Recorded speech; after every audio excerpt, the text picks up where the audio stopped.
Bine v-am găsit, bine v-am regăsit, dragilor din Zodia Pești, oriunde v-ați afla. În sfârșit suntem din nou împreună la o nouă lectură generală pentru perioada cuprinsă între 10 și 16 noiembrie, așa că, dragilor, toți cei care aveți soarele, luna, Venus, ascendentul sau oricare alt aspect astral important pentru voi din harta voastră natală și care are legătură cu Zodia Pești, această lectură este de asemenea și pentru voi.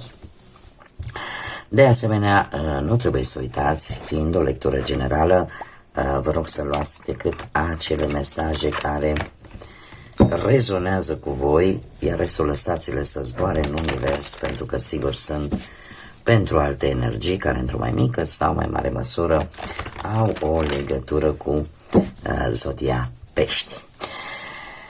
Și haideți să vedem, dragilor, care este energia voastră în această nouă săptămână din noiembrie. Ia să vedem.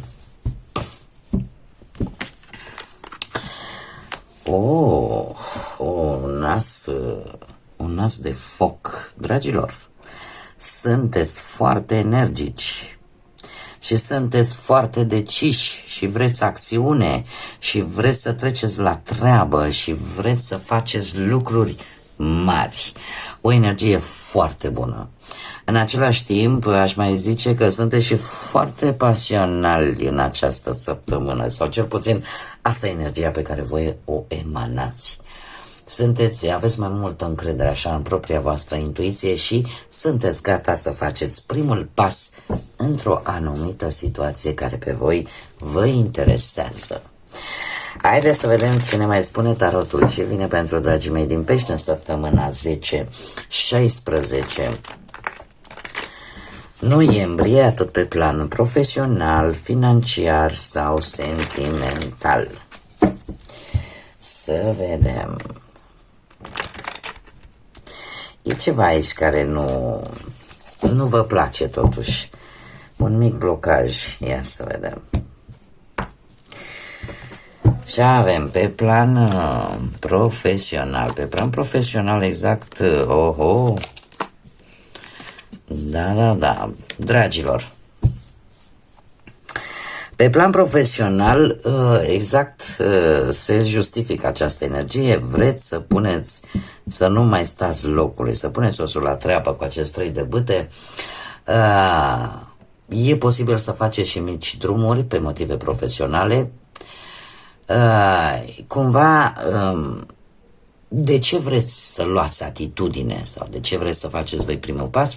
Pentru că pe planul ăsta al carierei, cel puțin până acum, parcă lucrurile nu se mișcă.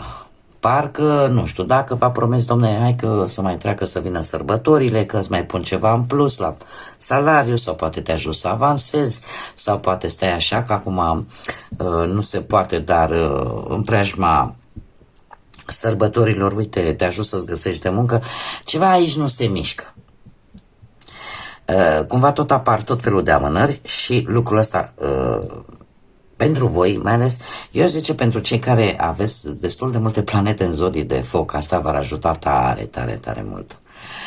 Cert este că veți analiza în această săptămână, da, veți lua în calcul ce fac. Mai aștept, nu mai aștept, veți face așa, o mică balanță, o mică triere, ca să zic așa, pentru că nu mai vreți să pierdeți timpul și nu vreți să pierdeți timpul în lucruri unde voi nu vedeți rezultate. Așa că veți analiza foarte bine pe planul ăsta al carierei profesionale ce merge, ce nu merge și vă veți axa strict pe ceea ce considerați voi, pentru că aici totuși parcă tot vin oferte, parcă tot vin promisiuni, dar parcă e momentul în care, doamne, nu mai pot să stau să ascult din stânga, din dreapta și de fapt nu se întâmplă absolut nimic. Da? Pentru că e într-adevăr aici voi poate ați investit nu numai timp, dar ați investit așteptare, răbdare, speranță Și cu patrul ăsta de cupe spune că îți vei da foarte bine seama, domne, pe ce trebuie să iau, ce este important pentru mine și ce nu, pe partea asta a carierei. Adică veți fi foarte hotărâți. Haideți să vedem pe partea bănuților. Pe partea bănuților se încheie ceva. Nu știu, dacă vreun credit, dacă reușiți să vindeți vreo casă, vreo proprietate, dacă vă vin niște bănuți, în sfârșit vin niște bănuți din străinătate. Cert este că bani vă vin. Bani vă vin și un pic așa aș zice că azi cam vrea să vă duceți undeva, nu știu, să plecați într-un loc cu totul nou. Nu știu aici dacă vorbim și de o energie tânără, da? Sau pur și simplu sunteți voi, cei entuziaști care zici, domne, în sfârșit, uite, au venit bănuții ăștia, sau în sfârșit am vândut cu tare locuință, sau în sfârșit, cert este, aici se și termină ceva, dar odată cu ce se termină ceva, primiți și un beneficiu bănesc.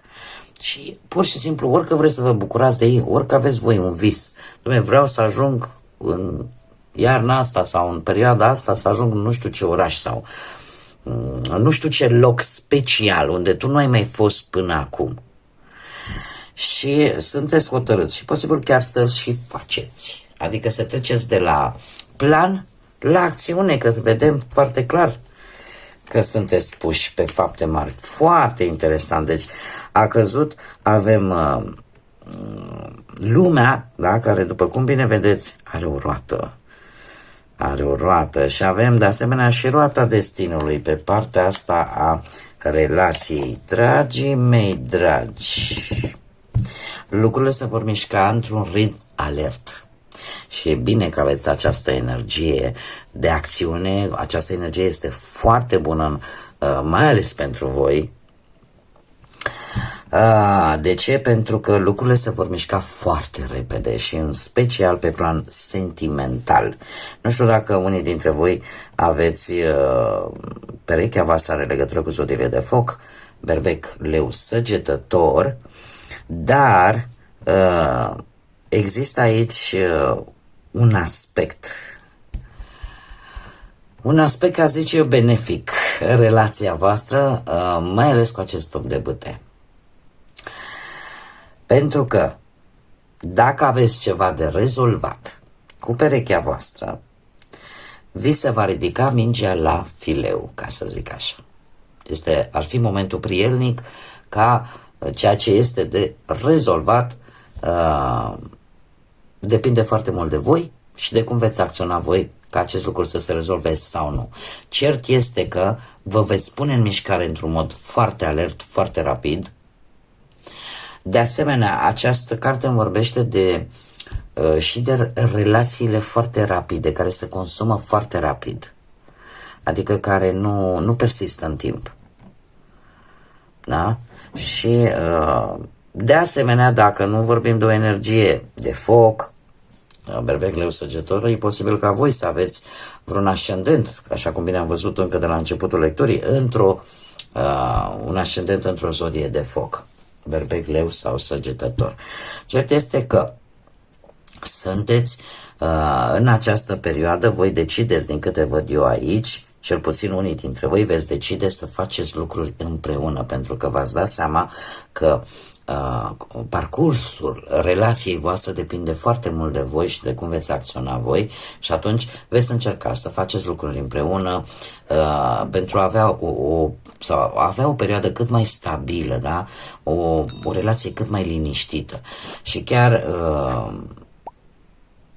și pentru cei care se află într-o situație un pic mai negativă în relația lor, cumva vă dați seama că trebuie să lucrați, ambele persoane trebuie să lucreze pentru relație.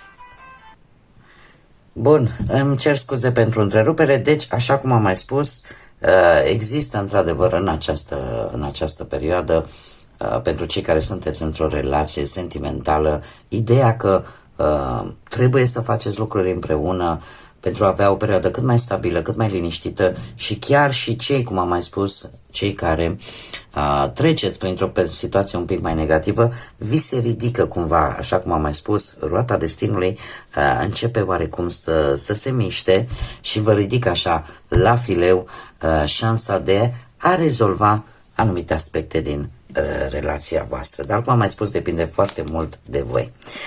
Haideți să vedem pentru cei care sunteți singurei.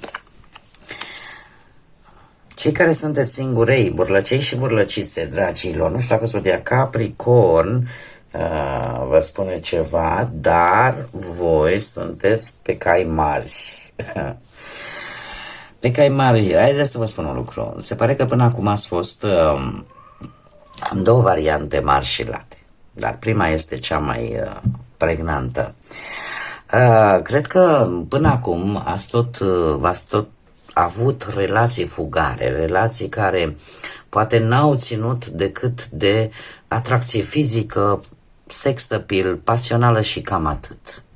Acea poftă, ca să zic așa, carnală. Au fost distracții, au fost poate o viață în care poate că nu ați fost voi pregătiți să faceți un compromis sau poate din teama de a nu vă simți oarecum legați. Și trebuie să vă zic că totuși lucrul ăsta își pune într-un fel sau altul amprenta asupra noastră, adică toate aceste nopți pierdute și toată această instabilitate la un moment dat se termină. Și lucrul ăsta, din ce mi-arată mie cărțile, îl putem vedea în săptămâna următoare. Cum de asemenea putem vorbi de situația în care poate că, nu știu, o atracție pe care ați avut-o vis-a-vis de cineva, dar cum am mai spus, o atracție pur chimică, da, fără sentimente, fără... totuși a fost ceva acolo, o atracție, cum am mai spus, pasională, care poate ați crezut că va aduce stabilitate. Dar din păcate se pare că și chiar ați încercat să țineți pasul, ca să zic așa, cu această energie, doar că e posibil ca în această săptămână să vă dați seama totuși a meritat sau nu. E posibil ca unii dintre voi chiar să fi rămas și poate cu vreun copilaș în urma acestei relații. Și cu atât mai mult apare greutatea. Dar este cineva care, din păcate, e posibil să nu vă fi dat și o altfel de ce aveați voi poate nevoie, pentru că voi, dragilor, voi sunteți o zodie de apă și zodiile de apă, în general, sunt foarte, cum să spun eu, foarte atente la partea asta emoțională, sufletească. Da, dar se verifică, am vrut să văd, de fapt, se verifică această energie de foc pe care am văzut-o încă de la începutul lecturii. Voi veți lua exact cum am mai spus taurul de coarne și veți afla exact și vă veți clarifica dacă s-a meritat sau nu. Sau dacă se mai merită sau nu să depuneți efort pentru o anumită energie. Într-adevăr, se pare că totuși aveți ceva destul de multă vreme și că într-adevăr a existat, așa se întâmplă câteodată. Să existe atracție fizică, dar emoțional, sentimentală, să nu prea. Dar din câte văd eu aici, pe parcursul lunii lui noiembrie, voi veți avea o parte de de o anumită claritate care să vă dea o anumită siguranță de ce ar trebui, ce este corect să faci sau ce ar trebui să faci. Că aflați un adevăr sau pur și simplu schimbați proiectul, ca să zic așa. Începeți și vedeți lucrurile sub o altă lumină și vă faceți un nou plan. Haideți să vedem acum ce mesaj important am pentru dragii mei din Pești în perioada 10-16 noiembrie. Un mesaj important. Încă o dată, mesaj, te rog, important pentru dragii mei din Pești. Și avem un 7, dragilor.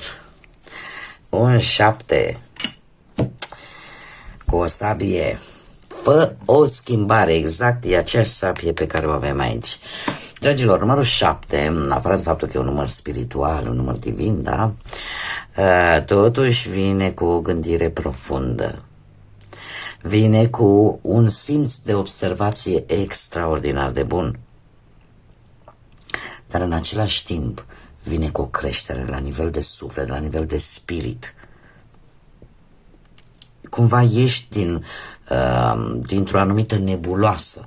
De asemenea arată acțiune. Trebuie să vă spun că această lectură în particular, cel puțin la voi, este o lectură care efectiv explodează de energie, de foc.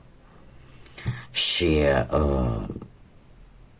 același mesaj important care vine pentru voi spune: fă o schimbare, dar fă o schimbare radicală de care este nevoie.